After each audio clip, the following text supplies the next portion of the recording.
una razón histórica, porque todos esos detalles los conocemos. Solamente nos interesa la constitución dogmática Dei Filius, que se va a ocupar de la fe, de la razón, perdón, de la fe, de la revelación y de las relaciones entre fe y razón. Clave fundamental, ¿sí? Y así queremos llegar al siglo XX. Nos interesa llegar al siglo XX hablando de un fenómeno que es el modernismo. El siglo XX inicia con el modernismo. Yo siempre digo, inicia el siglo XX con el modernismo y inicia el siglo XX con un caos. ¿Okay? Un caos en lo que se refiere a las relaciones fe-razón, un caos para el desarrollo teológico. La teología venía sufriendo las consecuencias de la Ilustración, la Revolución Francesa, el racionalismo, el idealismo, y empieza el siglo XX con este fenómeno del modernismo. Y este fenómeno del modernismo va a afectar definitivamente el desarrollo del quehacer teológico y va a afectar evidentemente también el desarrollo de la apologética. ¿Por qué digo esto? Porque definitivamente la apologética del siglo XIX y principios del siglo XX es una apologética que ya está desgastada, está polarizada por defender la relación fe y razón, cae en racionalismos, por defender la fe frente a la razón, cae en exageraciones, exacerbaciones, cae en errores. Podemos decir que es una apologética marcada por los manuales. ¿Sí? Se hace apologética a partir de manuales que son bastante áridos. Por otro lado, se busca, o lo que se destaca es el aspecto intelectual de la fe. Y al destacar el aspecto intelectual de la fe, vamos a ver que me olvido también del sujeto, ¿okay? De elementos fundamentales en la fe, que son el objeto y el sujeto. Y al querer destacar yo estos aspectos intelectuales de la fe frente, ¿por qué? Porque pues presentando argumentaciones antirracionalistas, antideístas, me olvido, como les decía, del sujeto, elemento clave. Después busco, ¿no es cierto?, enfrentarme, argumentar, utilizando muchas veces los mismos argumentos con los que se me imputa. Es decir, me apoyo en argumentos filosóficos y en argumentos históricos que son a la vez los mismos argumentos filosóficos e históricos que se me impugnaban. O sea, son los mismos que me impugnaban a mí.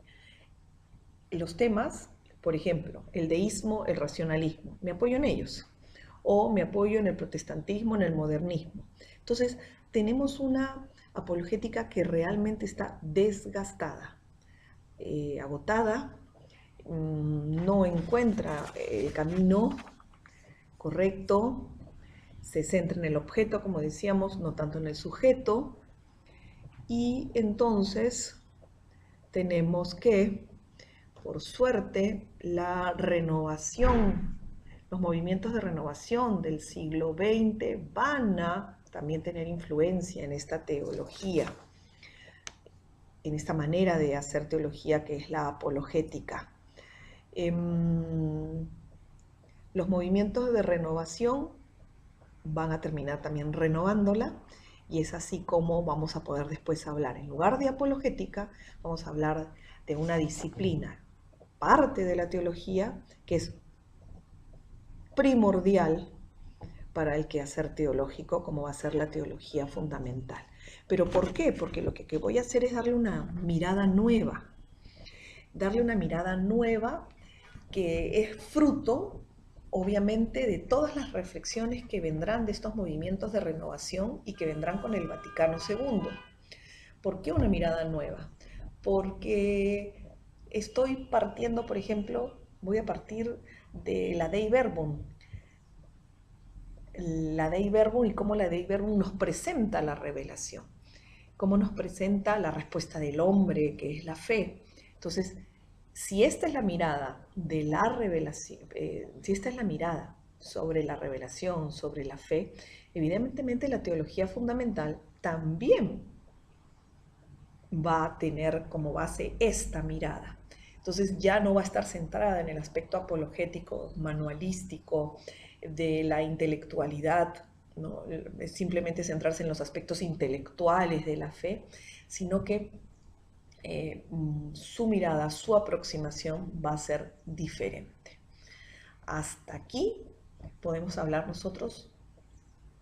Con esto cerramos este recorrido rápido que hemos hecho sobre los aspectos históricos, sobre el desarrollo histórico de la apologética. Toca muchos temas y nos damos cuenta que se han visto en cursos como Introducción a la Teología, por ejemplo. Por eso es una de las disciplinas que se toca con la teología fundamental, es la introducción a la teología. Entonces, algunas cosas de las que hemos dicho las hemos visto en el curso de introducción a la teología, pero no nos estamos centrando en eso, sino simplemente que queremos ver, ¿no?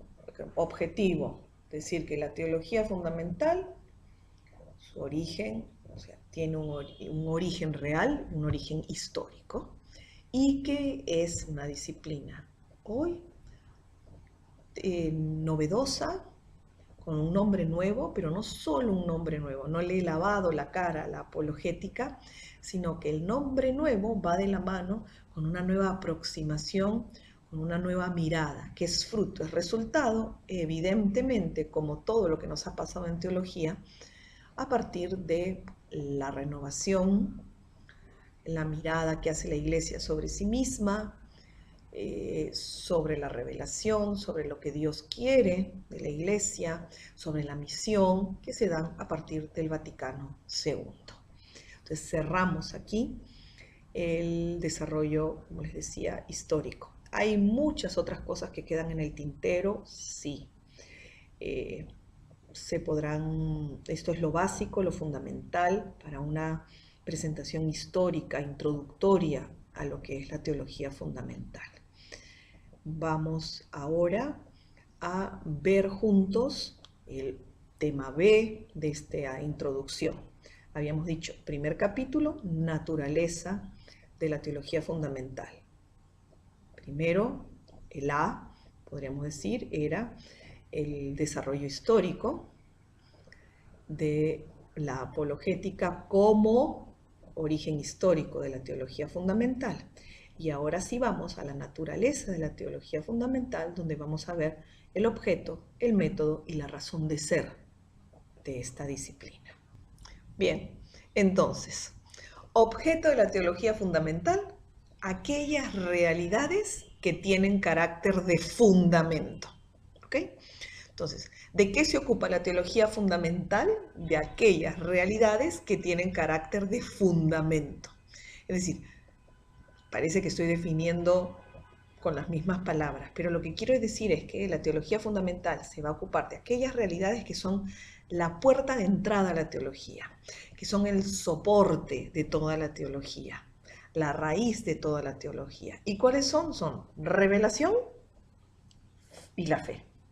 La revelación como esta automanifestación, esta autodonación, esta autocomunicación de Dios a los hombres, y esta fe como esa respuesta a la revelación. Y por último, el tercer elemento, decíamos, es la credibilidad. Entonces, ¿qué estudia la teología fundamental o cuál es el objeto de la teología fundamental? Son esas realidades que tienen un carácter de fundamento, esas realidades que son fundamentales, que son puerta, que son raíz, decimos puerta a la teología, decimos clave para el desarrollo de la teología, que son la revelación, la fe y la credibilidad.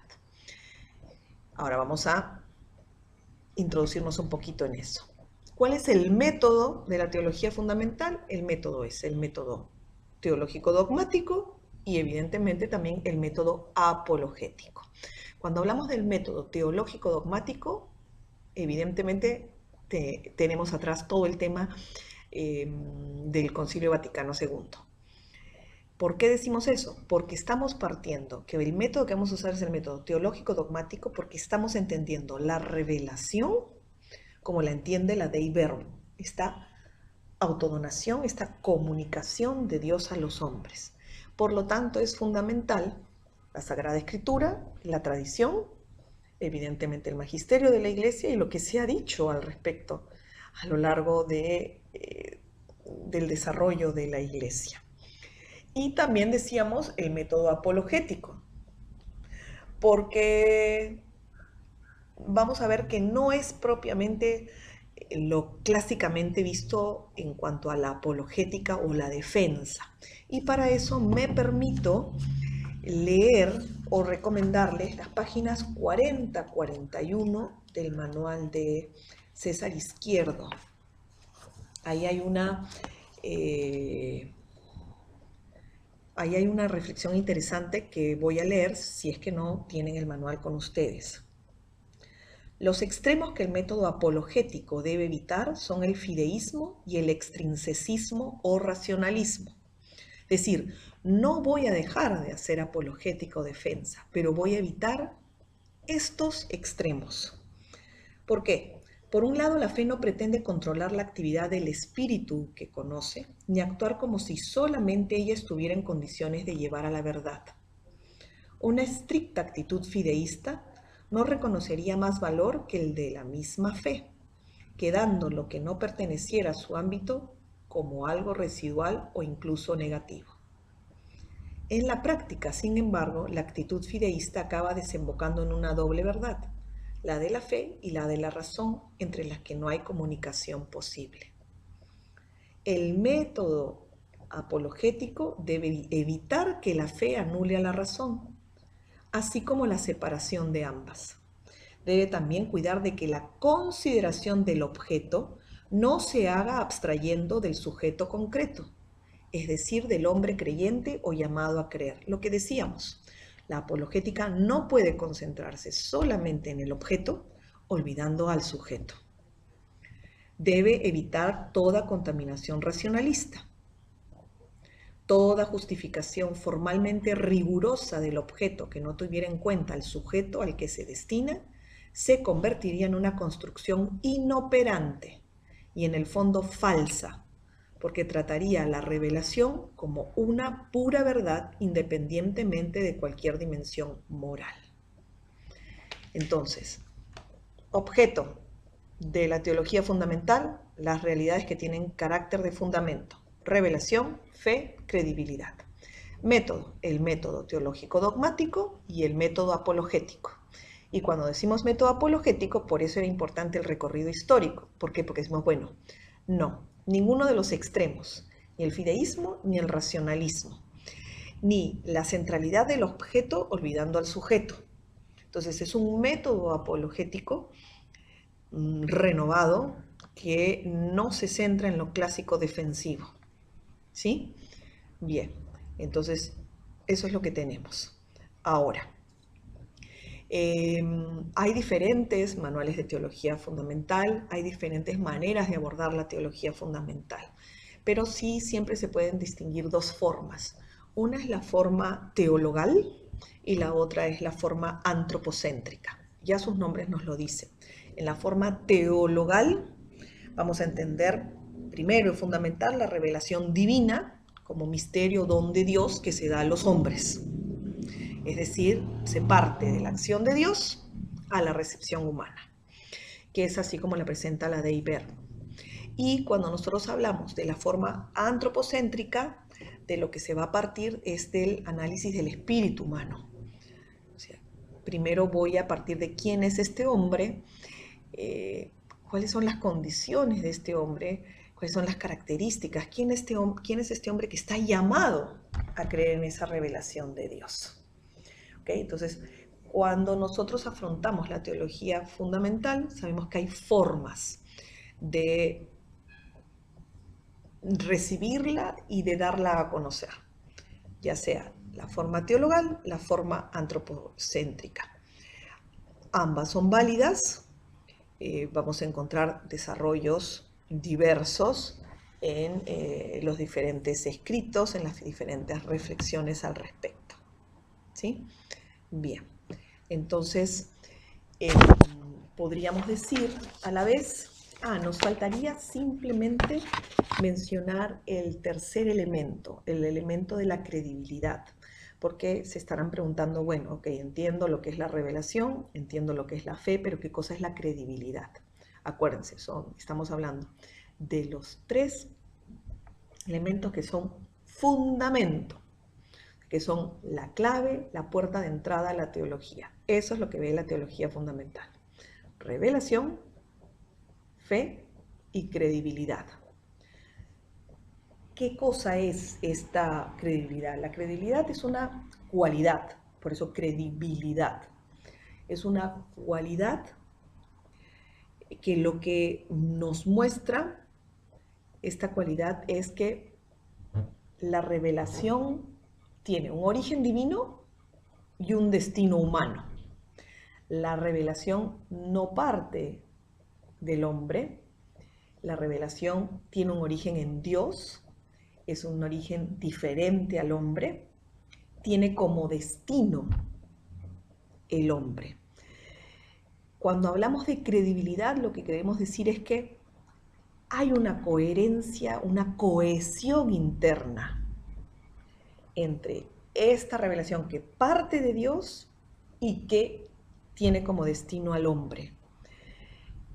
Y esta cohesión, esta coherencia interna es lo que nos permite a nosotros hablar de credibilidad. Es decir, la revelación es creíble. ¿Y por qué es creíble? El hombre puede aceptar esa revelación. ¿Y por qué?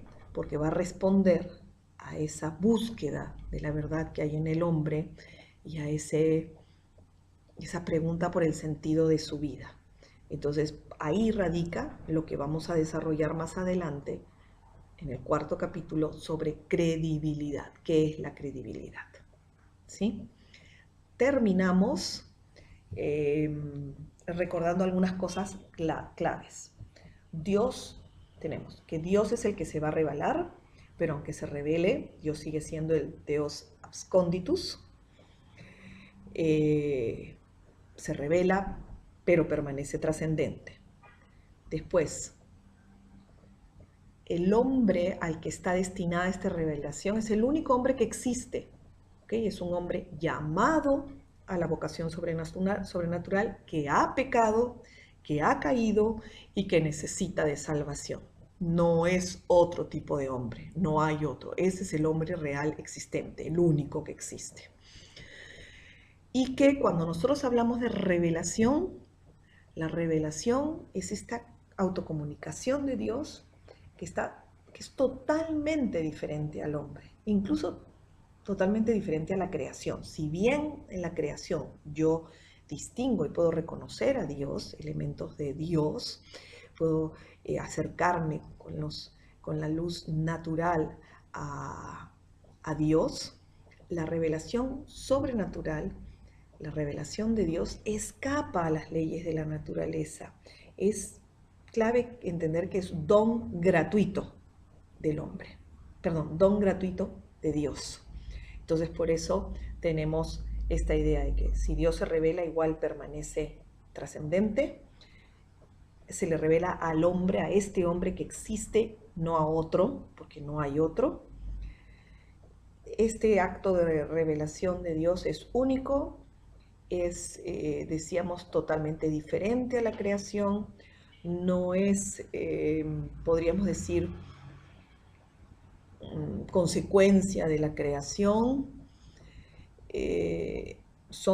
es junto con la creación momentos sucesivos teológicamente hablando, pero algo totalmente diferente, ¿sí?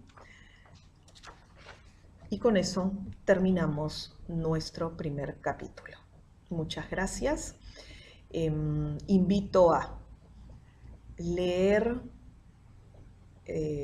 tomar apuntes del curso, leer en la medida de las posibilidades el capítulo introductorio de alguna teología fundamental, revisar el capítulo 6 de Fides et Ratio sería muy, muy importante. La Fides et Ratio hay que leerla completa, de principio a fin. Creo que puede ser el mejor resumen de a lo que queremos ir llegando en el desarrollo del curso. Muchas gracias. La idea es que se tomen apuntes, se reflexione para que se puedan hacer todas las preguntas que se deseen hacer. Para ello concertamos ya así una sesión en directo para poder ver las dudas que se puedan tener en este primer capítulo. Listo, muchas gracias.